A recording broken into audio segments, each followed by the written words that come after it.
Good morning everybody. मैं राजेश कुमार आप सभी का my YouTube channel Rajesh Kumar maths point की ऑनलाइन क्लासेस में स्वागत करता हूं। बेटा जी पिछले वीडियो में हमने रेखा से संबंधित सभी क्वेश्चंस को सॉल्व किया है और आज हम रेखा कंप्लीट करके समतल पढ़ने जा रहे हैं, जिसका बोर्ड क्लास में एक अच्छा वेटेज है।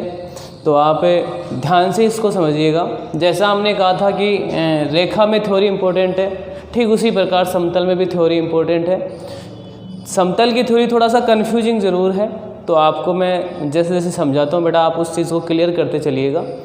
तो सबसे पहले हम बात करें समतल प्लेन किसे कहते हैं। समतल, हाँ बोर्ड ध्यान से देखिएगा। आप इस बोर्ड को देख पा रहे हैं, ये बोर्ड एक समतल है। आप देख रहे हैं कहीं भी खुरदरा नहीं है, समतल है। तो हम क्या कहेंगे, यहाँ मैंने इस बोर्ड पे दो पॉइंट लिए, मान लीजिए पॉइंट ए और पॉइंट बी, दो पॉइंट हमने लिए। इस दोनों पॉइंट्स को हमने एक रेखा के द्वारा मिलाया, तो हमने क्या देखा कि इस रेखा का जो प्रत्येक बिंदु है वो भी बोर्ड पर ही है। अरे है या नहीं है? इस रेखा का प्रत्येक बिंदु किस पर स्थित है बेटा जी? बोर्ड पर स्थित है। साथ ही ये पूरी की पूरी रेखा किस पे है? बोर्ड पे है। तो ये एक पृष्ठ है। क्या है बेटा जी? एक पृष्ठ है। तो हम डेफिनेशन क्या कहेंगे, ध्यान से सुनिएगा। ऐसा पृष्ठ या तल जिस पर स्थित किन्हीं दो बिंदुओं को मिलाने वाली रेखा या रेखा का प्रत्येक बिंदु उसी पृष्ठ पर स्थित हो। क्या ये सारे बिंदु इसी पृष्ठ पर स्थित है? बिल्कुल।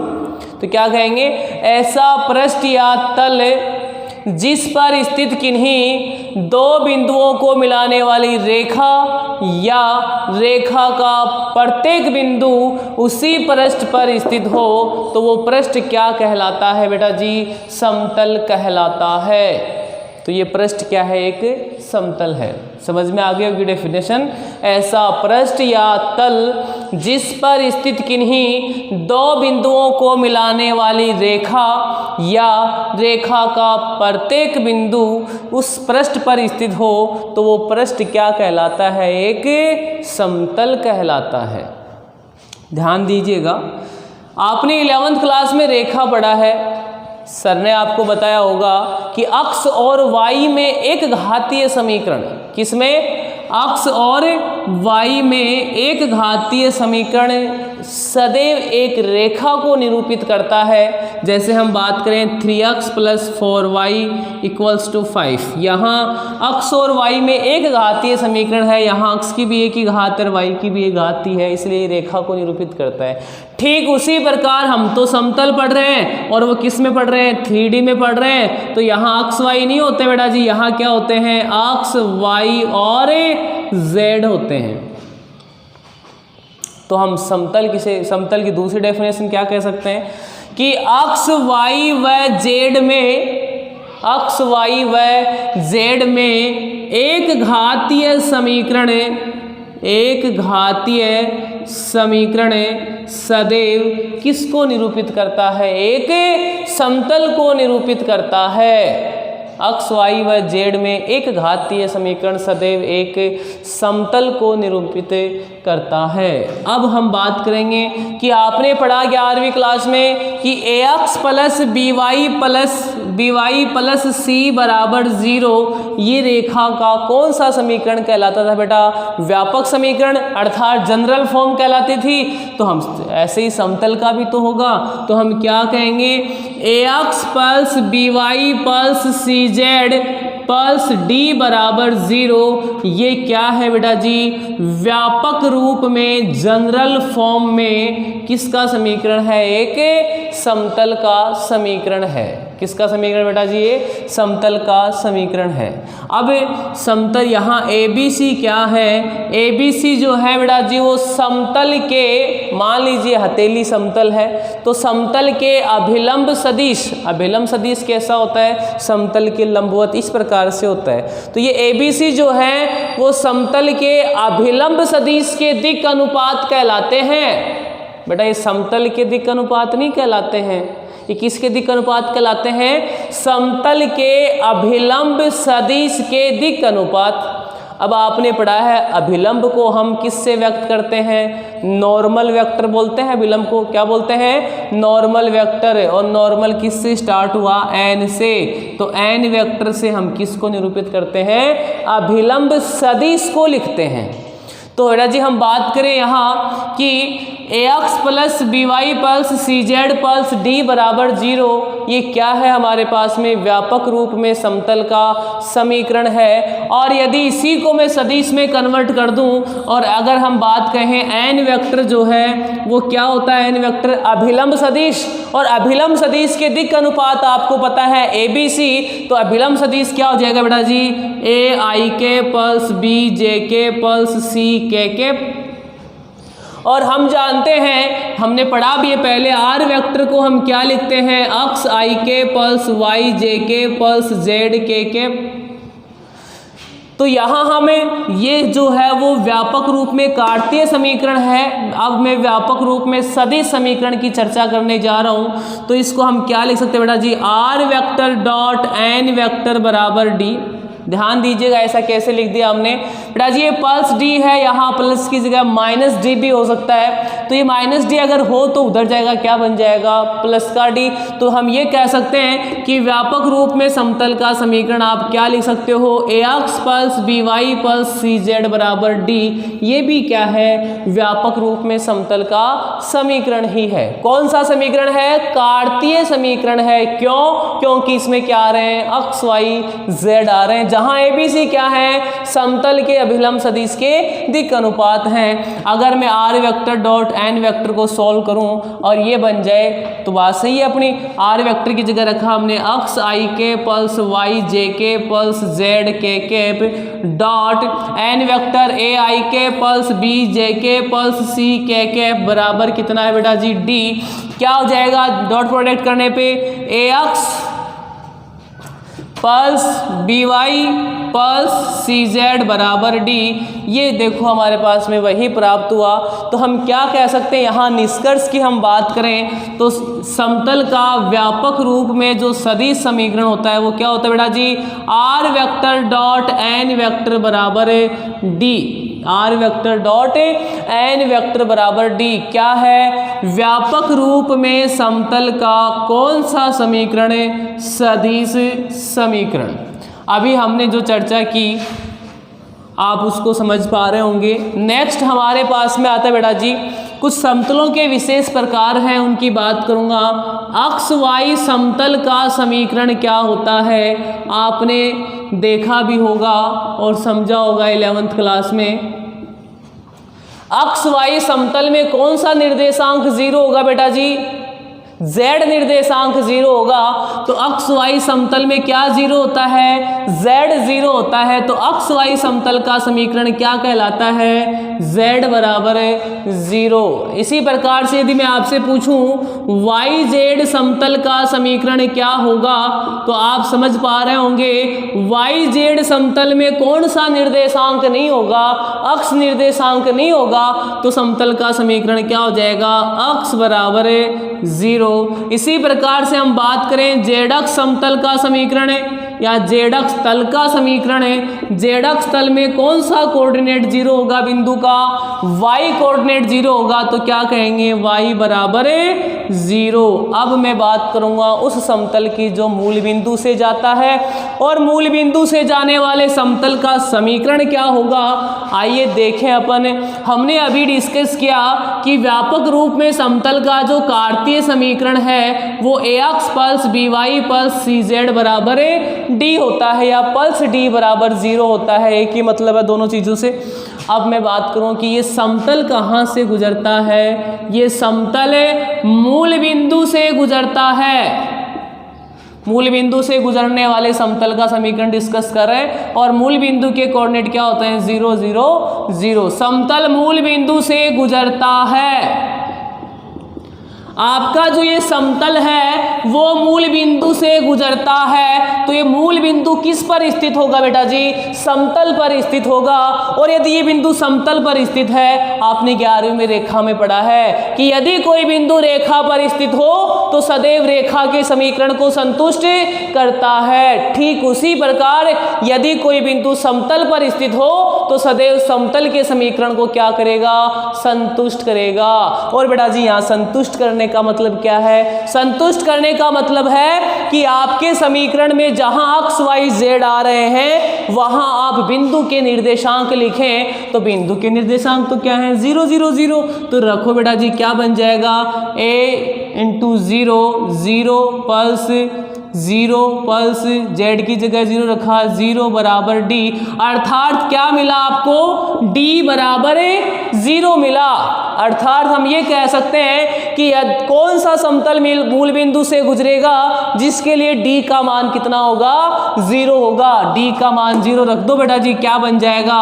ax pulse by pulse cz बराबर 0। इस समतल के बारे में आप क्या जानते हैं बेटा जी? ये समतल उस समतल का समीकरण है जो किससे गुजरता है? मूल बिंदु से गुजरता है। बताइए मुझे, 2x pulse 3y pulse 4z बराबर 0 ये कैसा समतल है? आप कहोगे सर ये ऐसा समतल है जो मूल बिंदु से गुजरता है। बोलो सपनो आयो के रहे ना, सपनों को न्यायो सपना आई और के बोली, बोलो d बराबर के हेड 0 है, कांस्टेंट को मान 0 है। ax pulse by pulse cz बराबर d है, अरे d को मान कतो आ रहे है? 0 आ रहे है। इलिए वो समतल कड़ासू गुजरा है? मूल बिंदु से गुजरा है। बेटा जी मोटी मोटी बात दोबारा गाऊंगा, ध्यान से सुन लीजिए। सबसे पहले हम बात करेंगे समतल किसे कहते हैं? ऐसा पृष्ठ या तल जिस पर स्थित किन्हीं दो बिंदुओं को मिलाने वाली रेखा या रेखा पर या प्रत्येक बिंदु उसी पृष्ठ पर स्थित हो तो वो पृष्ठ क्या कहलाता है? एक समतल कहलाता है। और हम बात कहें अक्स वाई जेड में एक घातीय समीकरण सदैव एक समतल को निरूपित करता है। व्यापक रूप में समतल का जो कार्तीय समीकरण है वो ax pulse by pulse cz pulse d बराबर 0 या ax pulse by pulse cz बराबर d होता है, जहां abc जो है वो समतल के अभिलंब सदिश के दिक् अनुपात कहलाते हैं। अभिलंब सदिश जो है वो सदैव समतल के लंबवत होता है। और हमने पढ़ा बेटा जी व्यापक रूप में समतल का सदिश समीकरण जो है याद रखिएगा क्या होता है? r vector dot n vector बराबर d, जहां n वेक्टर क्या है? समतल का अभिलंब सदिश। मूल बिंदु से गुजरने वाले समतल का समीकरण क्या होगा? मूल बिंदु से गुजरने वाला समतल वो होगा जिसमें d की वैल्यू क्या होगी? 0, अर्थात क्या होगा? ax pulse by pulse cz बराबर 0। यह समतल सदैव मूल बिंदु से गुजरता है। हमने बात की अक्स वाई समतल का समीकरण है। चूंकि अक्स वाई तल में समतल के अंदर कोई भी बिंदु होगा तो उसका z निर्देशांक 0 होगा, इसलिए अक्स वाई समतल का समीकरण क्या होगा? z बराबर 0। yz समतल का समीकरण है, yz में अक्स कोऑर्डिनेट 0 होगा तो yz समतल का समीकरण क्या हो जाएगा? अक्स बराबर 0। और इसी प्रकार z अक्स समतल का समीकरण क्या हो जाएगा? y बराबर 0। बेटा जी इन बातों को हम डिस्कस कर चुके हैं। नेक्स्ट हमारा जो पॉइंट है वो है अभिलंब रूप में समतल का समीकरण। अभिलंब रूप में समतल का समीकरण, नॉर्मल फॉर्म। अभिलंब रूप में क्या होगा आइए देखते हैं। मान लीजिए अंतरिक्ष में अर्थात 3D में हमारे पास एक समतल है। ये अक्ष मान लीजिए, ये वाई अक्ष है और ये जेड अक्ष है और ये ओरिजिन पॉइंट ओ है। अब 3D में बेटा जी जेड अक्ष तो इस प्रकार से है, तो आपका समतल जो बेटा जी इस प्रकार से होगा। समझ देख पा रहे हैं आप आसानी से? आपका समतल इस प्रकार से होगा, लेकिन बोर्ड पे हम इस प्रकार से नहीं बना सकते क्योंकि बोर्ड तो 2D में है, रखा पड़ रहा है कि हाँ 3D पढ़ रहे हैं। तो इस हिसाब से समतल जो है वो आप डायग्राम में 2D में इस हिसाब से दिखावा। देखो मान लीजिए 3D में आपके पास में एक प्लेन है, इस प्लेन से हमने समतल पर एक लंब डाला। अब बेटा जी समतल जो इस प्रकार से है तो आप कल्पना करके देखेंगे कि लंब इस प्रकार से होगा। आप बोर्ड पे तो मैं लंब ऐसा नहीं दर्शा सकता, तो मैंने यहाँ कोई बिंदु मान लिया, उस समतल पर कोई बिंदु n है, ये बिंदु n है। तो और इससे यहाँ से लंब डाला तो इस लंब की लंबाई तो होगी ना, इस लंब की लंबाई मैंने मान ली कितनी है, d है। अब ये ON जो है उसकी हम चर्चा करेंगे पहले। बेटा जी ये ON इस प्रकार से है, अगर ये हम बात करें यूं है तो ये ON इस प्रकार से है। आप क्या देख पा रहे हैं, ये ON क्या है, समतल के लंबवत है, और समतल के जो लंबवत होता है वो तो समतल का अभिलंब सदिश कहलाता है। तो ये ON क्या है, इस समतल का अभिलंब सदिश। ON क्या है, समतल का अभिलंब सदिश। मैं सदिश बोल रहा हूँ बेटा, परिमाण भी होगी और दिशा भी होगी। और आपको तो ON का क्या पता है, सिर्फ परिमाण पता है, उसकी लंबाई कितनी है, d है। अब मुझे आप बताएंगे इसकी दिशा क्या होगी। वेक्टर पढ़ा आपने, भूल मत जाना। आपने पढ़ा है कि मात्रक सदिश सदैव सदिश की दिशा को बताता है। अभिलंब सदिश को हम किस से लिखते हैं, n वेक्टर से। तो इसका मात्रक सदिश क्या हो जाएगा, n कैप। तो ये n कैप क्या है, अभिलंब सदिश की दिशा है। तो आप ON जो कि अभिलंब सदिश है उसका बारे में लिख सकते हैं। ON क्या होगा, सदिश है तो परिमाण और दिशा, दिशा क्या हो गई, n कैप। तो ON वेक्टर जो है वो कितना हो जाएगा, dn कैप। अब इस समतल पर हमने एक अन्य बिंदु P की कल्पना की कि समतल पर वो बिंदु n है, इसके पास में कोई बिंदु P है। उस बोर्ड पर बेटा आप हाँ ई प्रकार से ही दिखा पाऊंगा कि वो बिंदु के है P है, जिसका निर्देशांक अक्ष y z ही। तो मूल बिंदु के सापेक्ष बिंदु P का स्थिति सदिश की हम बात करें तो क्या होगा, OP वेक्टर। और आपको याद होगा हम OP वेक्टर को सामान्यतः किससे व्यक्त करते हैं, R वेक्टर से व्यक्त करते हैं। और R वेक्टर क्या हो जाएगा, अक्ष I के पल्स y j के पल्स z के। अब मैंने क्या किया बेटा जी, n और p को मिला दिया। अब यहाँ 90 डिग्री का कोण बनेगा, कैसे, आप हाँ n बिंदु लियो, ध्यान से देखो आप हथेली पर, वो n बिंदु है और दूसरा बिंदु p अठे है, आप हाँ मिलाया तो np वेक्टर योग, ओ n है ओ p है, वो np वेक्टर होगो और आपनो ओ n वेक्टर यहाँ है।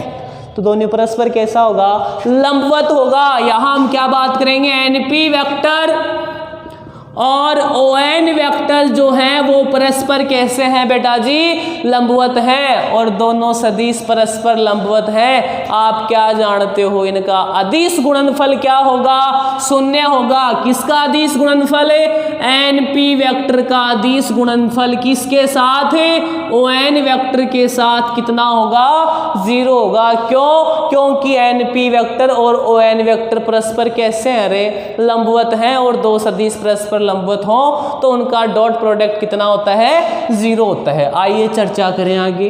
NP वेक्टर क्या होगा, NP वेक्टर जो है आपने पढ़ा है बेटा जी, NP वेक्टर की हम बात करें तो बाद वाले का स्थिति सदिश, बिंदु P का स्थिति सदिश क्या है, R वेक्टर, माइनस बिंदु N का स्थिति सदिश क्या है, ON वेक्टर, और ON वेक्टर क्या है, dn कैप। तो NP वेक्टर की जगह NP वेक्टर का मान R vector minus dn cap dot ON vector dn cap बराबर 0।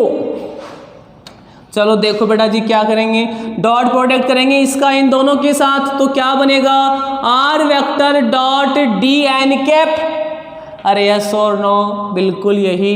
तो हम बात करें डी तो क्या है, अदिश राशि, लंबवत दूरी है ना, तो डी क्या है, अदिश राशि। तो अदिश राशि तो पहले लिखते हैं, तो डॉट प्रोडक्ट किसका होगा, आर वेक्टर का डॉट प्रोडक्ट एन कैप के साथ माइनस इसका इसके साथ। ये डी और डी अदिश राशियां हैं तो क्या हो जाएगा, डी स्क्वायर, डी और डी क्या हो जाएगा, डी स्क्वायर, साथ में क्या बन जाएगा, n cap dot n cap बराबर कितना हो जाएगा, 0।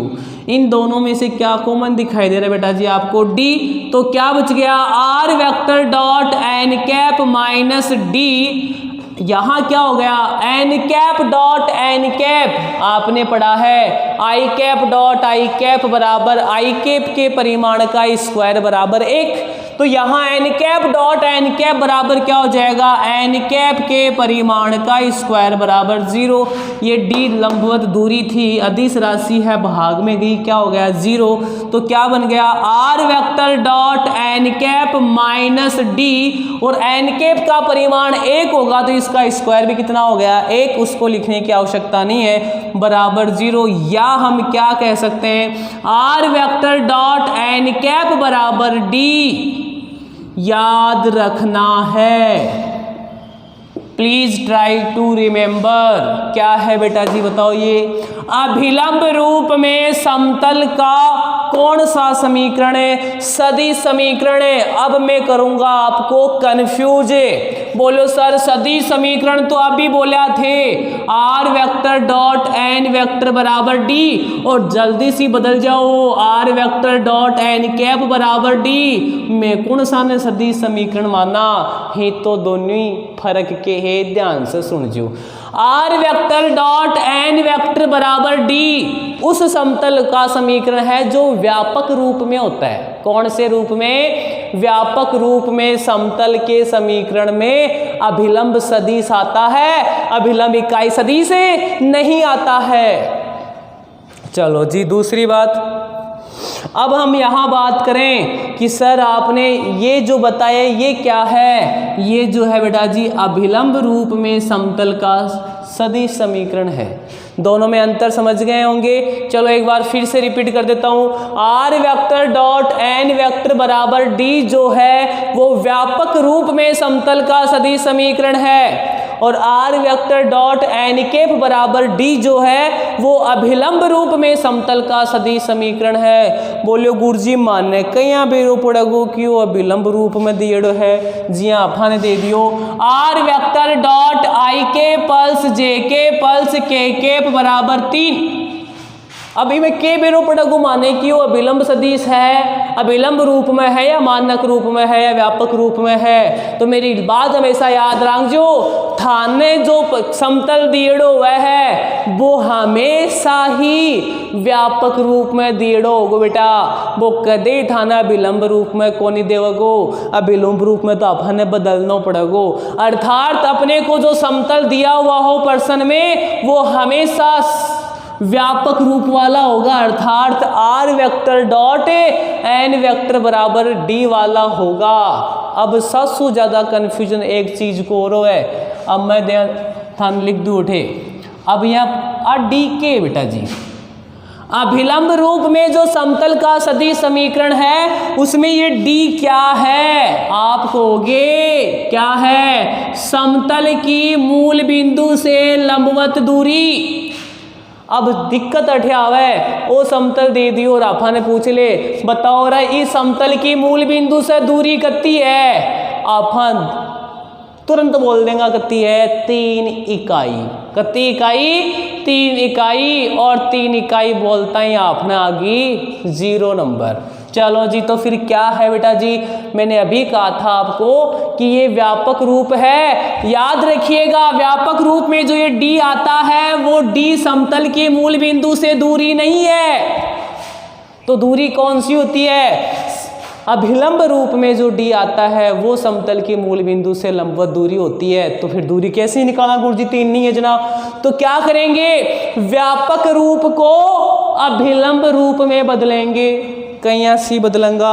फर्क क्या रे बेटा, इमा एन वेक्टर है रे, मैं एन केप। वो एन वेक्टर एन केप कद बनाए जदी का परिमाण को भाग दूं, और एन वेक्टर अब हम बोला हाँ ए आई के plus B J k plus सी के केप, तो परिमाण क्यों जाएगा under root a square plus b square plus c square.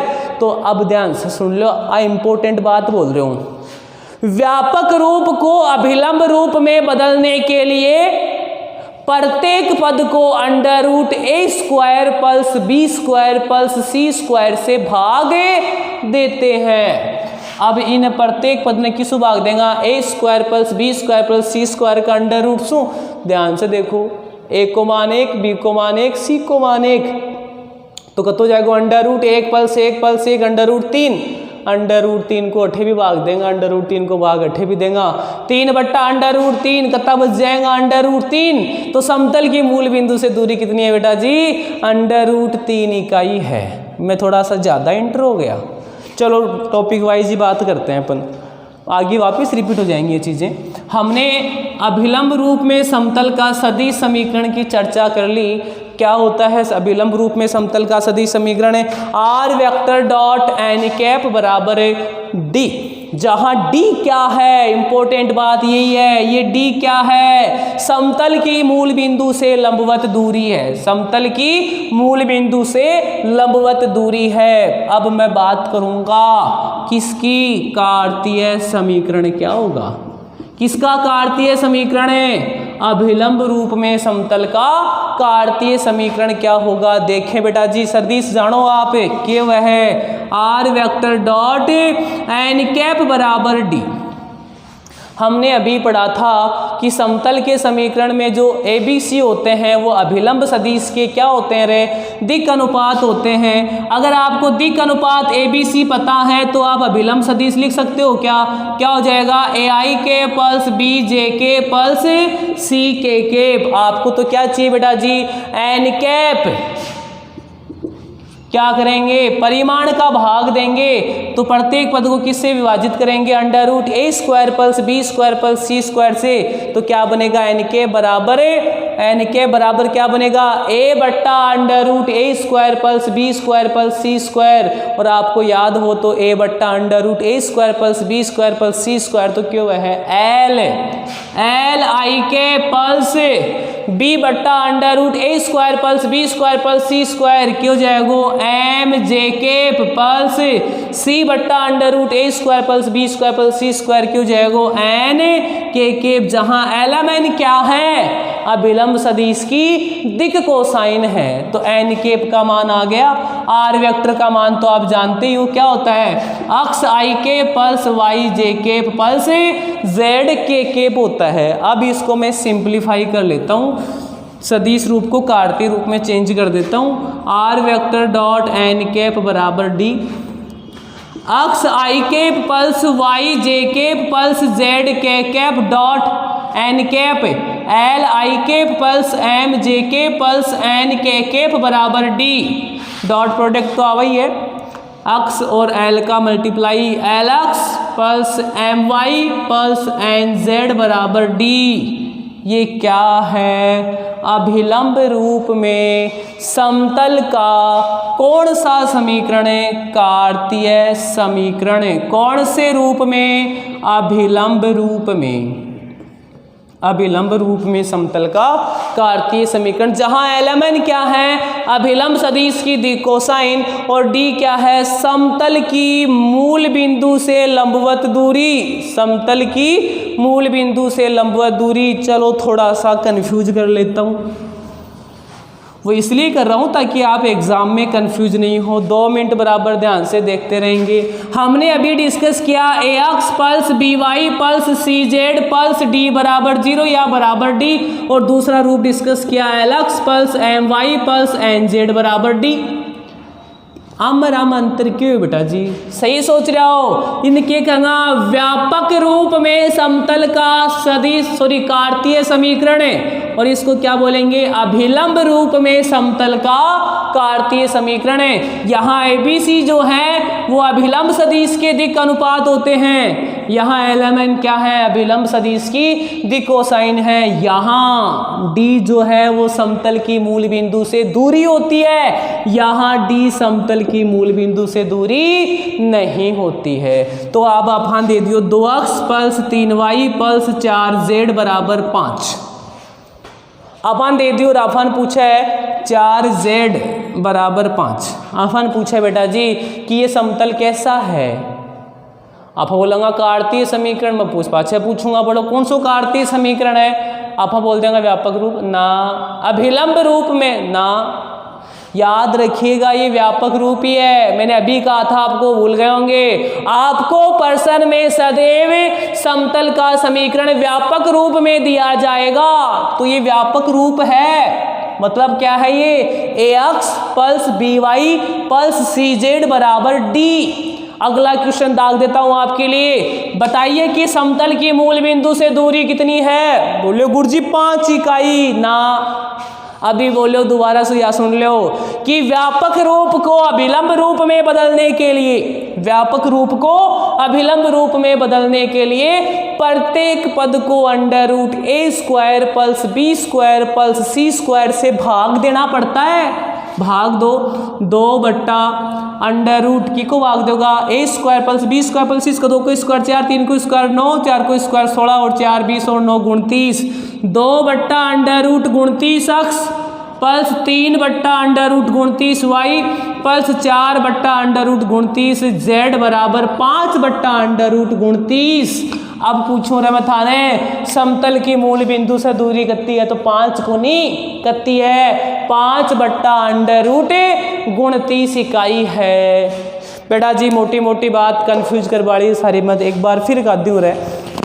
हमने पढ़ा व्यापक रूप में समतल का सदिश समीकरण क्या होगा, r vector dot n vector बराबर d।